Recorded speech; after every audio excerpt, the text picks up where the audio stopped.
بسم اللہ الرحمن الرحیم۔ ایک پرانے اور بوسیدہ مکان میں ایک غریب مزدور رہتا تھا۔ مکان کیا تھا، بس آثار قدیمہ کا کھنڈر ہی تھا۔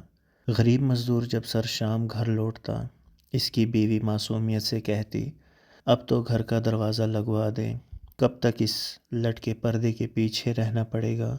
اور ہاں، اب تو پردہ بھی پرانا ہو کر پھٹ گیا ہے، مجھے خوف ہے کہیں چور ہی گھر میں نہ گھس جائے۔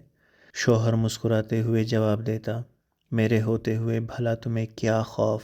فکر نہ کرو، میں ہوں نہ تمہاری چوکھٹ۔ غرض کئی سال اس طرح کے بحث و مباحثے میں گزر گئے۔ ایک دن بیوی نے انتہائی اصرار کیا کہ گھر کا دروازہ لگوا دو۔ بالآخر شوہر کو ہار ماننا پڑی اور اس نے ایک اچھا سا دروازہ لگا دیا۔ اب بیوی کا خوف کم ہوا اور شوہر کے مزدوری پر جانے کے بعد گھر میں خود کو محفوظ تصور کرنے لگی۔ ابھی کچھ سال گزرے تھے کہ اچانک شوہر کا انتقال ہو گیا اور گھر کا چراغ بجھ گیا۔ عورت گھر کا دروازہ بند کیے پورا دن کمرے میں بیٹھی رہتی۔ ایک رات اچانک چور دیوار پھلانگ کر گھر میں داخل ہو گیا۔ اس کے کودنے کی آواز پر عورت کی آنکھ کھل گئی۔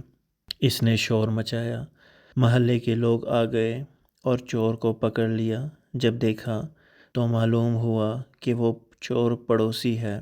اس وقت عورت کو احساس ہوا کہ چور کے آنے میں اصل رکاوٹ دروازہ نہیں، میرا شوہر تھا۔ اس چوکھٹ سے زیادہ مضبوط وہ چوکھٹ شوہر تھی۔ شوہر میں لاکھ عیب ہوں، لیکن حقیقت یہی ہے کہ مضبوط چوکھٹ یہی شوہر ہے۔ دعا ہے اللہ رب العزت ہماری بہنوں کو شوہر کی قدر و منزلت سمجھنے کی توفیق عطا فرمائیں۔